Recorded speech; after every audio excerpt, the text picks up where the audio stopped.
ข้าพเจ้าซื้อคำเสวยซิ่งวงสดสังกัดอยู่วิทยาลัยเทคนิควิชาชีพหลวงพระบางเป็นครูสอนอยู่ภาคบริหารโรงแรมในการท่องเที่ยวโดยปกติแล้วเส้นต็อกกีมีต้นกำเนิดมาจากประเทศเกาหลี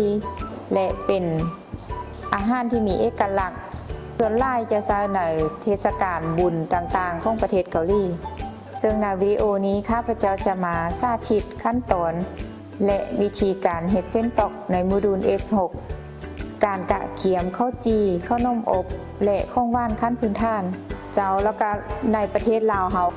มีร้านอาหารเกาหลีเกิดขึ้นหลายเนาะแล้วก็ได้นำเอาเส้นตอกตัวนี้เข้าไปนำใช้ปรุงแต่งอาหารและเห็นให้คนลาวรู้จักกับเส้นตอกนี้หลายขึ้นเจ้าต่อไปก็เป็นขั้นตอนแนะนำวัตถุดิบเนาะที่ว่าจะเอามาเฮ็ดเส้นตอกก็จะมีข้าวนี่เขาจะเป็นข้าวเจ้าเราสูงเนาะ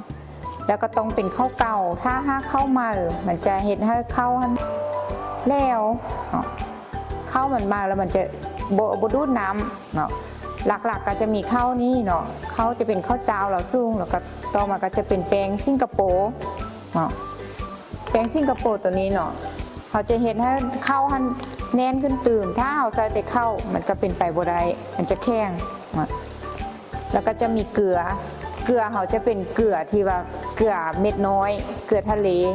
จะเอาเกลือบ้านเขาเฮ็ดบ่ได้เนาะส่วนน้ำก็จะเป็นน้ำดื่มที่ว่าสะอาดเขาบ่สามารถเอาน้ำกอกมาใส่ได้เพราะเขาจะกินน้ำกอกเขาอาจจะมีคลอรีนหรือว่าคิวเนาะเฮ็ดให้มันมีกลิ่นถ้าหากน้ำมีกลิ่นใส่เข้าไปเข้าเขาจะเฮ็ดบ่ได้เนาะเส้นตอกเขาจะได้ทิ่มหมดเนาะสิ่งจำเป็นที่สุดต้องเป็นน้ำดื่มน้ำที่สะอาดเจ้าต่อไปก็จะเป็นการสาธิตล้างเข้านักเรียนเบิ่งเด้อการล้างเข้าเขาจะล้างเข้าประมาณสาวเข้าเนาะหยี่เข้าถ้าน้ำเข้าที่ว่ามันมี4อัมนะโอ้ประมาณ6-5-7น้ำหลังจากครบ7น้ำแล้วเขาจะเอาน้ำน้ำนี้ใส่ให้ท่วมเข้าหลังจากน้ำท่วมเข้าแล้วเขาจะเอาเข้าไปไว้ตู้เย็นหลังจากที่เขามาล้างเข้าแล้วเนาะเขาจะเอาเข้ามาไว้ในตู้เย็นนั่นเพื่อว่าบ่ให้เข้าหันบูดแล้วก็เฮ็ดให้กันเข้าหันนิ่มเนาะส่วนว่าเอาเข้าในตู้เย็นนี่ใช้เวลา6ชั่วโมงก็คือ1คืนเนาะ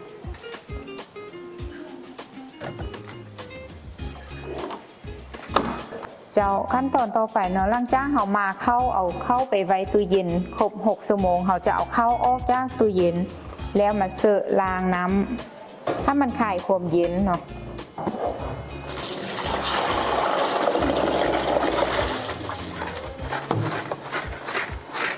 เพื่อว่าเข้าเขาค่ะนะถ้าเขาบนล้างเข้าเนาะหรือว่าบนเสอะเข้าค่ะนะความเย็นอยู่ในเข้านะมันจะเห็นให้เข้าหนานแห้งเนาะฉะนั้นเวลาเขาเข้าตู้เย็นแล้วเวลาออกมาเขาจะล้างเข้าด้วยน้ำสะอาดแล้วก็ปะให้มันเสด็จน้ำเสด็จน้ำตัวนี้ก็คือความหมายว่าให้เห็ดให้เขาแห้งลงหน่อยนึงแล้วเขาจึงจะไปบด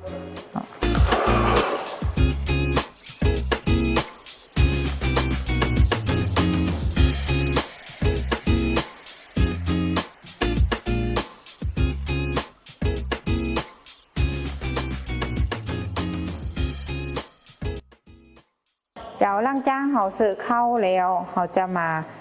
แนะนำเกี่ยวกับอุปกรณ์การผลิตเส้นตอกกีซึ่งว่ามีอย่างเดเขาไปเบิ่งนำกันเลยเจ้าอันนี้หลักๆก็จะเป็นจักรที่ว่าโมเข้าเนาะ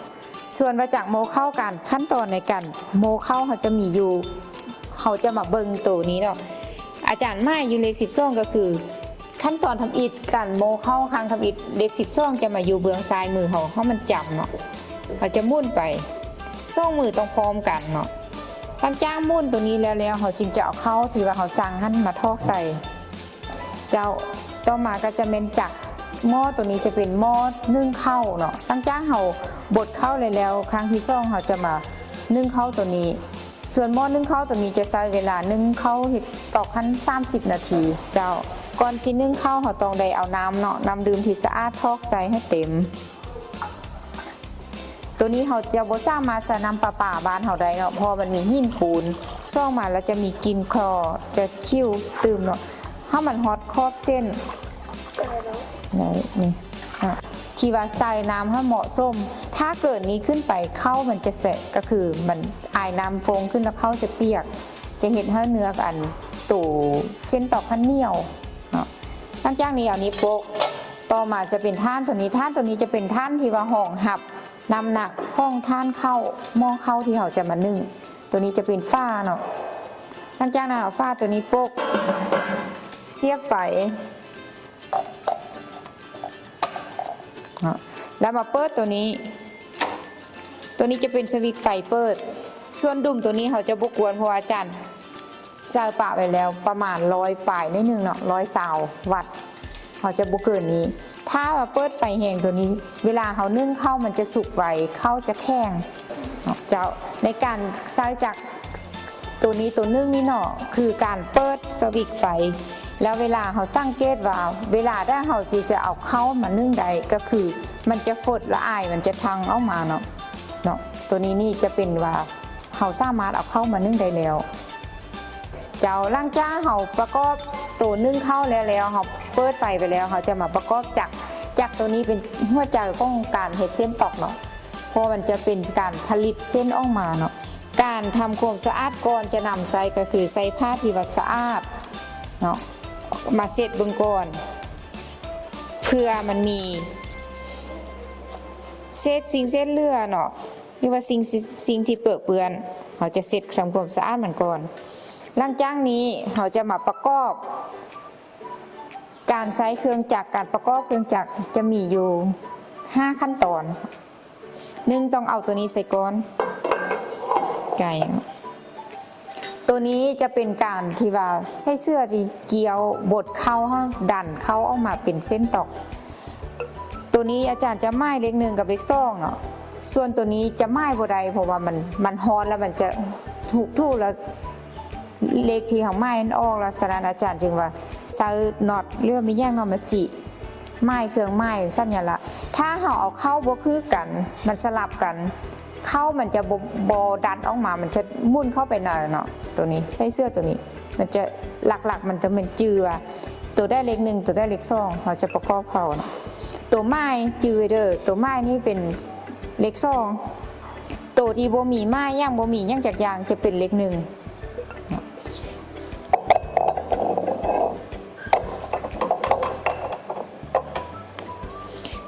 การเอานิกใส่เสื้อเข้าต้องให้มันดัง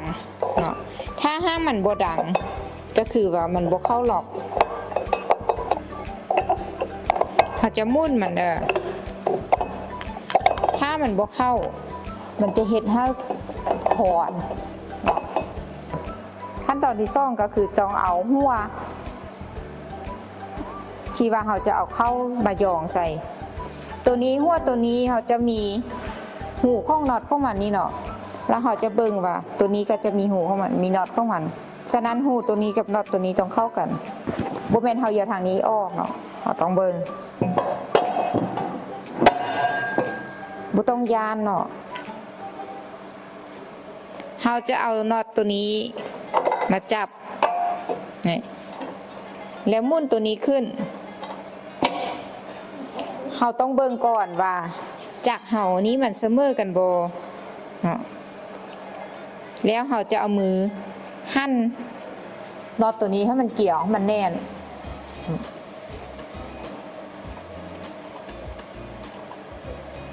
อันนี้เรามาสังเกตแล้วก็คอนเบิ่งเนาะ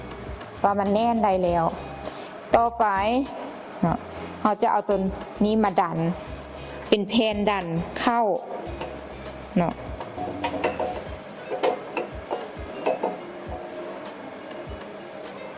เบิ่งเด้อถ้าเฮาซาบ่ถือมันก็บ่ให้เข้าไปนี่ต้องเบิ่งบ่ได้เนาะมีวิธีของมัน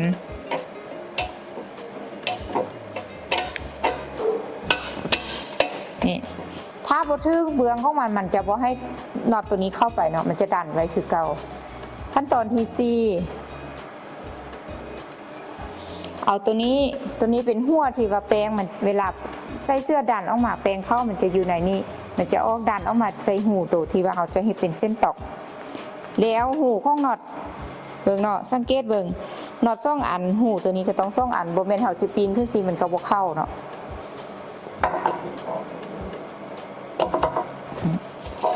ตัวนี้เราจะมาหั่นเข้าเบื้องนี้ก็หั่นเข้าตัวนี้จะเป็นตัวซวยที่ว่าหัดให้หัวน็อตให้หัวตัวนี้แน่นถ้าเราเฮ็ดตัวนี้บ่แน่นเวลาเข้าดันออกมาตัวนี้มันจะตกส่วนขั้นตอนสุดท้ายก็คือเอาไม้ตัวนี้ซอดใส่เขาจะเฮ็ดเป็นเส้นยาวเขาก็เอาตัวหูยาวถ้าเพิ่นว่าต้องการลูกค้าต้องการเส้นแปะเขาก็จะเอาหูนี้แต่ว่าหูนี้จะเป็นหูเส้นตอกช่วยจันเด้เขาจะบ่เฮ็ดจำไล่บ่โอเคนี่ประกอบจากที่ว่าเฮ็ดเส้นตอกกีเจ้าร่างจ้าเขาประกอบจากเนาะแล้วเขาจะเอาเข้ามาใส่โมบดออกมาเป็นเส้นตอกเลยแล้วเส้นตอกมันจะยาวเนาะในการจะตัดเส้นตอกให้มันเหนียวเขาบ่สร้างมาเอามีแสมมันนีบได้แต่ละอันเนาะฉะนั้นเขาจะมีเครื่องจักรตัดของมันเครื่องจักรตัวนี้ก็คือเสียบไฟแล้วเวลาเส้นตอกยาวๆเขาออกมาเขาจะมาพาตัวนี้แล้วเปิดไฟมันจะมุ่นออกไปแล้วตัวนี้จะเป็นการตัดแล้วก็เขาจะมีวัดขนาดให้เขาเลยว่าเส้นตอกมันจะซ้ำนี่แล้วมันก็ตัดเป็นอันแบนตกลงไปเนาะตัวนี้จากตัวนี้ส่วนจากตัวนี้จะเป็นการเห็ดตัดเส้นตอกยาวๆเนาะคืออาจารย์ในหนังเมื่อกี้จะหูยาวตัวนี้เนาะเนี่ยจะเป็นทอนกลมยาวเขาจะเอามาใส่ตัวนี้แล้วก็เปิดจากขึ้นมาแล้วเขาหมักบางมากหน้าสำได้เขาก็ปรับอยู่ในตัวระดับตัวนี้จะเป็นการปรับระดับว่าอยากได้เส้นตอกกีบางเขาก็จะปรับลงมาเลข4เลข5เลข6เนาะเจ้าล่างจ้าเขาเกี่ยมอุปกรณ์ต่างๆเนาะจะเป็นเครื่องจักรยังพร้อมแล้วเขาจะมาเบิ่งเข้าเขาที่ว่าซื้อออกนะถ้ามันมีความสมาร์ทก็คือน้ำเนาะน้ำจะแห้งได้แล้วจะบ่ให้เข้าเปียกเกินไปแล้วเขาจะมาโฮบเข้าแล้วไปสั่งขั้นตอนตัวนี้จะเป็นขั้นตอนการปฏิบัติการแซ่เข้านี่ร่างจ้าเสอะเลยแล้วเขาจะไปโมนะเอง1สูตร1เขาจะใส่เข้าที่แซ่แล้วนี่4 กิโลเขาจะสั่งให้มันได้4 กิโลร่างจ้าเขาโฮบเข้าแล้วกะว่ามันได้4 กิโลหรือว่าบ่ได้เนี่ยได้เขาก็ต้องมาสั่งก่อนเนาะ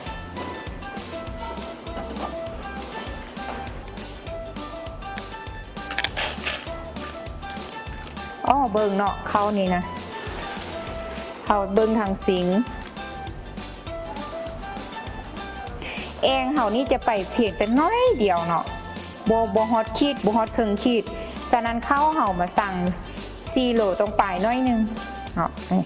เขาเบิ่งสิ่งตัวนี้ปลายไปน้อยเดียวบ่หลายเนาะ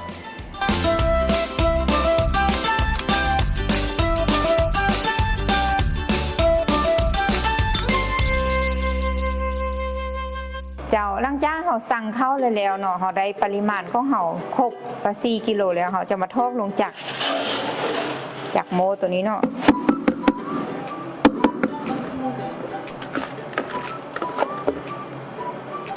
ร่างจ้าเอาทอกลงแล้ว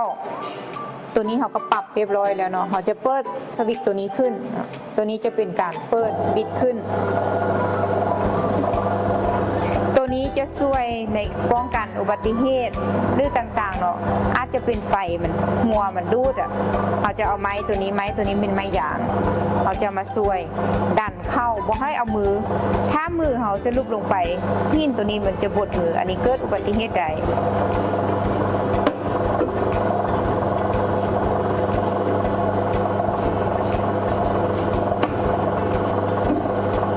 แล้วเวลาโบดถ้าห้างมีก้าเข้าหรือมีเม็ดเข้าทีว่าซี่มันต่างเข้าถ้าเห่าเก็บทิมเนาะซี่ตัวนี้จะไปมันเวลาบดลงไป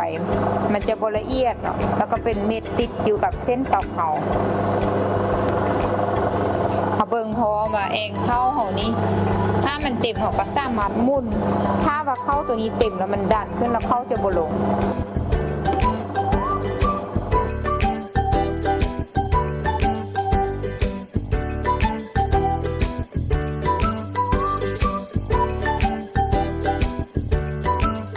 น้อยแล้วเราจะปิดไฟเนาะมอดไฟก่อนแล้วเราจะเอามือมาลูบเลือกมีไม้ตัวนึงกวดเข้าลงเนาะเห็นถ้าเข้ามันจะบ่ค้างอยู่ถึงส่งมาการปิดไฟย้อนว่าเราป้องกันการเกิดอุบัติเหตุเนาะตั้งจ้าเคลียร์เข้าลงแล้วมันบกค้างอยู่ถึงแล้วเขาจะมาเปิดไฟขึ้นอีกตึมบท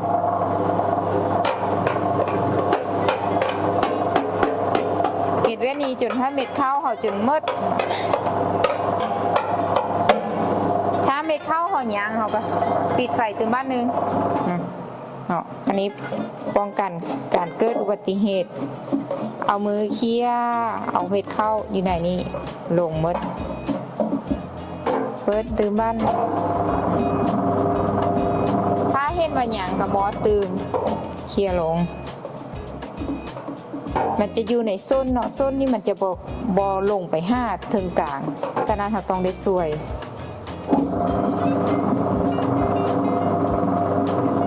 ซ้ำเล็กเนาะเข้าตัวนี้บดออกมาแล้วเราจะมาเบิ่งเข้าอยู่กองนี่ว่ามันค้างบ่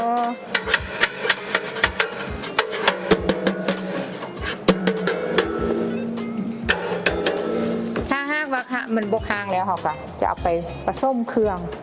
อุปกรณ์เขาเจ้าหลังจากเขาเอาเข้าไปโมเนาะเข้าเขาสั่งแล้ว4กิโลเขาจะมีเกลือนี่ใส่30 กรัมเนาะต่อสูตรหนึ่งส่วนแป้งนี้จะเป็น200 กรัมน้ำดื่มที่สะอาด250 กรัมหลังจากนี้เขาจะมาสั่งอุปกรณ์สั่งเครื่องตวงที่ว่าใส่กับเข้าแล้วเขาจะมาคนถ้ามันเข้ากันแล้วเราจะไปบดตึมบ้านหนึ่งสิ่งนี้เขาจะปรับเป็นกรามเนาะเขาเอาถ้วยนี้สางก่อนหลังจากนั้นปรับให้มันอยู่เลขศูนย์ทุกครั้งที่เขาจะใส่30 กรัมประมาณ4 บวง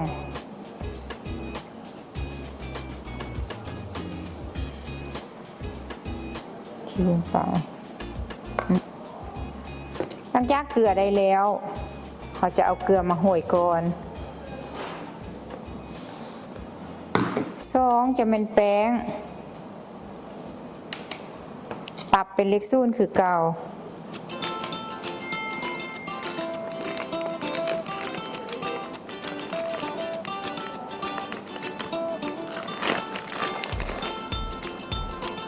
หลังจากเป็นเล็กสุดแล้วเขาจะเอาแป้งทอกใส่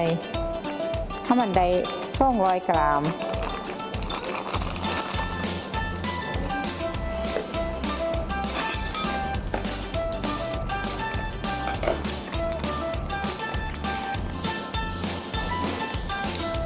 ถ้าห้าว่ากายเขาสามารถตักออก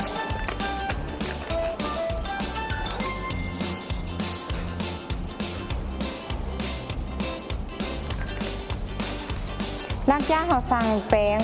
200เราจะเอามาใส่กับข้าวแป้งเกลือ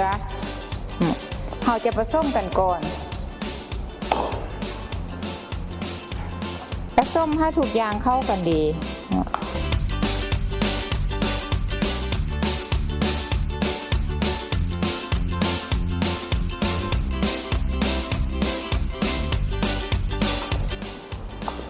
หลังจากทุกอย่างเข้ากันดีเราจะมาสั่งน้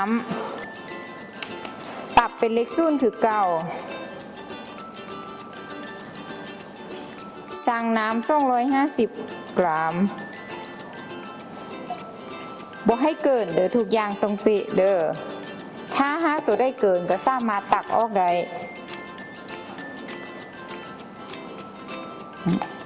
หลังจากนี้ได้250เขาจะเอาน้ำนี่มาโรยเข้าบเป็นท้องลงบอลเดียวเนาะต้องอ้อมไปแล้วคนเข้ากับแป้งกับน้ำให้เข้ากัน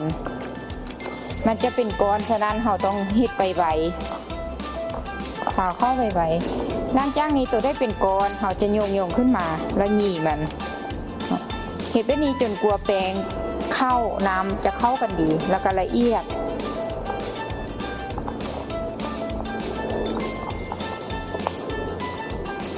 เฮาบ่หยีเข้าเวลาเฮาไปโมตึงเทื่อที่ซ่องมันจะเป็นบอลลอนคอนแคนแล้วก็เนื้อแป้งเข้าน้ำมันจะแยกตัวเนาะตัวเค็มตัวจางฉะนั้นเฮาต้องได้หยีเข้าเดี๋ยวหลังจากเฮาผสมแป้งเข้าเกลือน้ำใส่กันแล้วเฮามาซาวแล้วเนาะเฮาจะเอามาทอกลงอันนี้เฮาจะบดตึมครั้งที่ซ่องการบดครั้งที่ซ่องเราต้องแปลงหัวจักเพราะเมื่อกี้เราเห็ดละเอียดบัดนี้เราบ่ต้องการละเอียดเราต้องการเป็นเส้นใหญ่เราจะหมายออกเนาะซ่องเบื้องต้องพร้อมกันหลังจากนี้เราจะหมายประมาณเลข12จะอยู่ซึ่งตัวนี้เราเปิดขึ้นเลยนี่อันนี้จะออกมาเป็นเม็ดยาวๆเลยเราบ่ต้องการความละเอียดเนาะเราต้องการความเป็นยาวๆ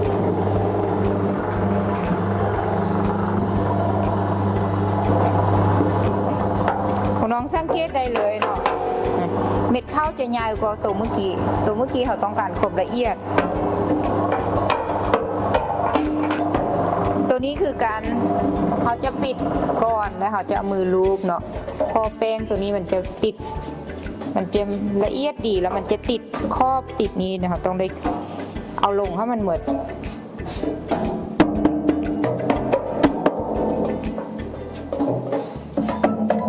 แล้วมาเปิดตื่นบ้านลักจ้าว่าเขาเบิ่งบ้านเจ้าแล้วว่ามันมืดแล้วเขาก็ปิดขั้นตอนต่อไปก็คือการเอาไปทอดใส่ท่านสึ่งแล้วก็นึ่งลักจ้าเขาเอาเข้าโมเลยแล้วทอดใส่ท่านสึ่งแล้วเขาก็มานึ่งเนาะน้ำที่เขาต้มไปแล้วมันฝดคืออาจารย์เราเลยสังเกตง่ายๆเนาะกันเขาเบิ่งว่ามันลงลอกลงครอบหมดเลยค่ะถ้าบ่ลงครอบมันจะบ่ได้เนาะหลังจากเอาเข้ามาลงเขาจะบ่ปกเนาะเพราะว่าถ้าหากปกพร้อมอ้ายน้ำขึ้นไปจะเท่าลงมาน้ำลงโยดใส่ตัวนี้เห็นถ้าเข้ามันแล้วเกินน้ำมันเกินเนาะสังเกตเบิ่งว่าอ้ายของน้ำที่ว่าทางขึ้นเข้าเนาะอ้ายมันจะพุ่งขึ้นทาง 4J ได้ประมาณ1นาทีเขาจะเอาฝ้ามาปกแล้วใช้เวลา1ต่อ30นาทีเขาจึงจะไปบดหลังจากเขาค้างหม้อเข้าเนาะอาจารย์เมื่อกี้อธิบายว่ามันอ้ายมันขึ้นทาง4ด้านแล้วเขาจะเอาฝ้าปกแล้วก็นับจากนี้ไป30นาทีเพราะฉะนั้นก็เริ่มไล่เวลาตั้งแต่เขาค้าง30นาทีจนกว่ามันจะสุกหั่นมันครบ30นาทีเขาจึงจะไปบดได้ครบ30นาทีแล้วเปิดฝ้านี้ออกก่อนเฮาควรระมัดระวังก็คือยานน้ำฮอนท่านย้อยสตีนเฮาเนาะวันนี้ซ่องคนยกคอยระวังเงียงออกก่อนเงียงไปก่อนเนาะเผื่อถ้าน้ำมันออกพอกลงมานี่หยับเดี๋ยวหยับมาห้าโดย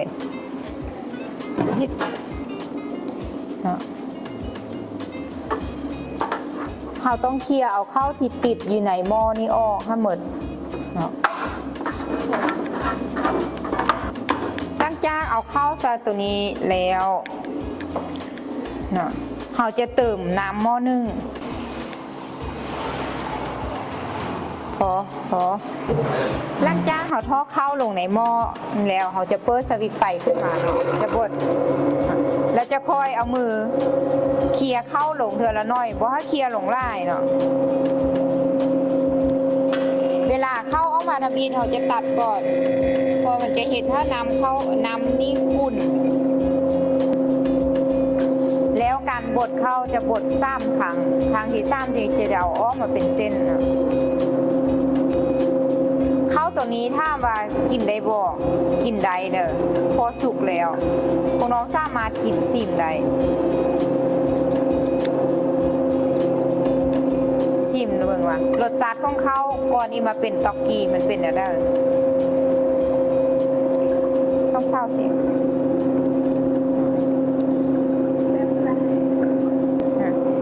เดี๋ยวจังหน่อยอาจารย์จะให้ซิมตัวที่ว่าเป็นเส้นต็อกกี้ที่ว่าสำเร็จออกมาว่าเวลาที่มันบดครั้งทำอิฐกับบด3 ครั้งมันจะมีความแตกต่างกันได้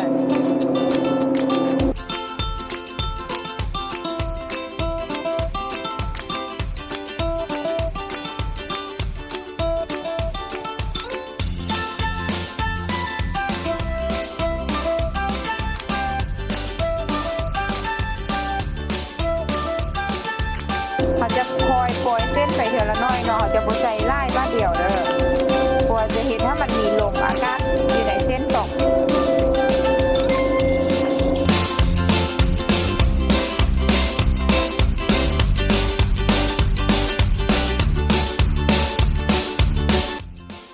ล่างจ้างบดเข้าอันนี้เป็นครั้งที่3เนาะครั้งสุดท้าย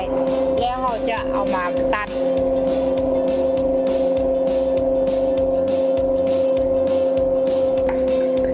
จะซอกส้นของเส้นตอกแล้วเขาก็จะมาเบิ่งว่าความละเอียดของเส้นใดละบ่เนาะเนี่ยถ้าเส้นเป็นอันนี้บ่ได้เนาะเขาจะตัดมันตัวนี้เขาจะไปบดตึงบ้านหนึ่งเบิ่งความละเอียดของเส้น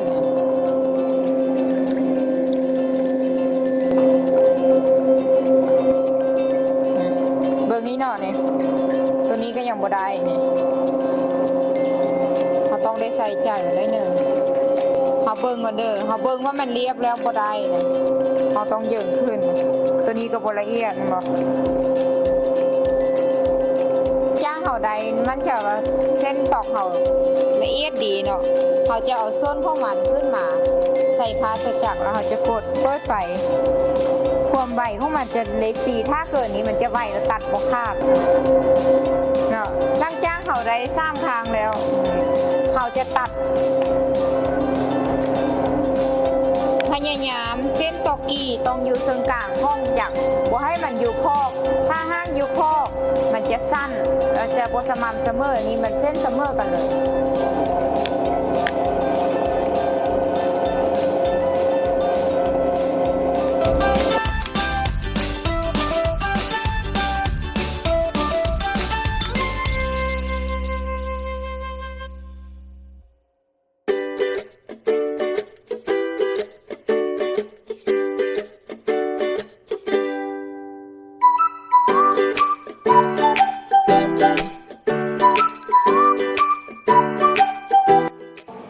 ล่างจ้างเขาโมเข้าได้3ครั้งแล้วตัดเข้ามาเป็นเส้นเนาะคือจานว่าเมื่อกี้จัก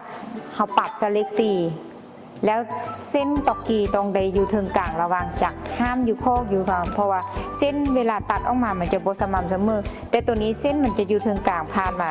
เส้นมันจะสม่ำเสมอเลยเนาะตัวนี้จะเป็นเส้นตอกที่ว่าสำเร็จล่างจ้างนี้เขามาเบยไว้นี่ถ้ามันแห้งเสด็จน้ำได้หนึ่งเราจึงจะเก็บเข้าตู้เย็นมื้ออื่นเอาออกมาแพ็ค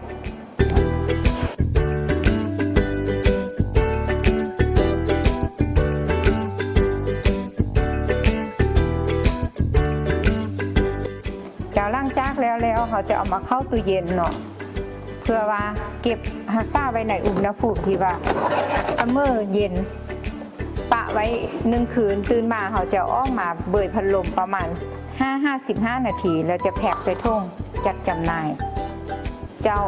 กะมาฮอนี้ก็ได้เวลาครบ6 ชั่วโมงเนาะที่เราเอาเส้นตอกกีเข้ามาไว้ในตู้เย็นก็ได้เวลาเอาออกมาเพื่อไล่ความเย็นความชื้นแล้วก็แกะออกจากกันเพื่อห่อหรือว่าใส่ถุงแพ็ค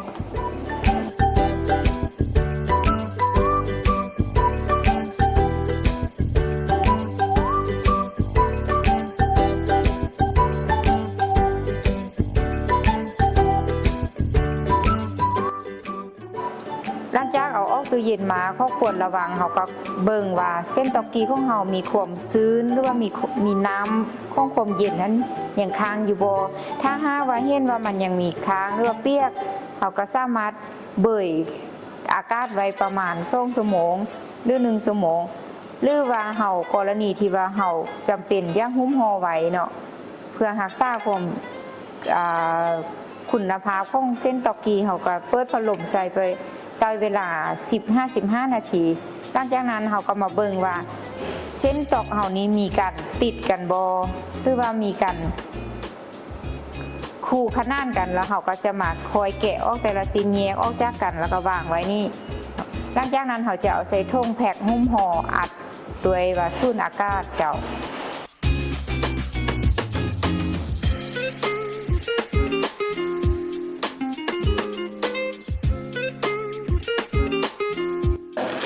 หลังจากที่เราแกะออกแต่ละชิ้นแล้วมาใส่ถุง กันความร้อนเนาะที่จริงมันเป็นท่งสูญอากาศแต่ว่าท่งสูญอากาศเฮาบ่ฮอดท่งกิโลมันมีแต่ท่ง0.5 กับท่ง250กิโลเนาะฉะนั้นเฮาจึงเอาท่งกันความร้อนมาทดแทนท่งสูญอากาศแล้วก็สร้างเนาะสร้างว่าท่งหนึ่งเขาบรรจุได้1กิโลเมื่อได้แล้วเขาจึงจะเอาไปรีดสูญอากาศ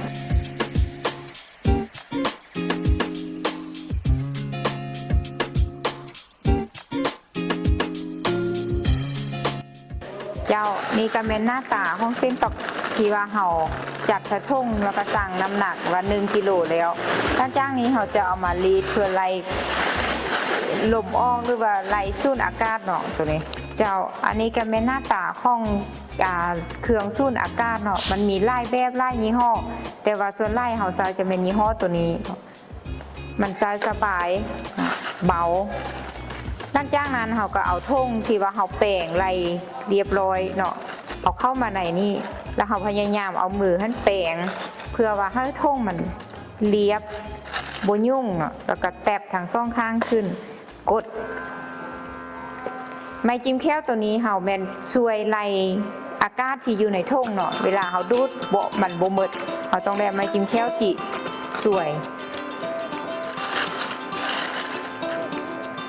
เจาะล่างจ้าที่ว่ามันได้แล้วมันจะออกเป็นไฟสีเขียวเฮาต้องเอามือกดทางซ่องข้างเพื่อกดล็อกของ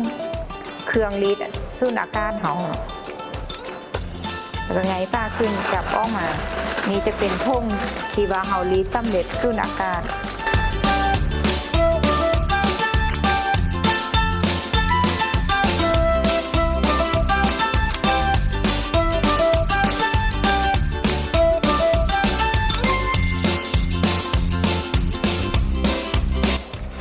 นี่ก็เป็นการหุ้มห่อเส้นตอกกีเนาะได้สำเร็จลงแล้วก็พร้อมที่จะส่งให้ลูกค้าและร้านอาหารต่างๆที่ต้องการเส้นตอกกีเจ้ามาฮอดนี่การสาธิตผลิตเส้นตอกกีก็ได้สิ้นสุดลงและข้อฝากคลิปวิดีโอต่อไปขอบใจ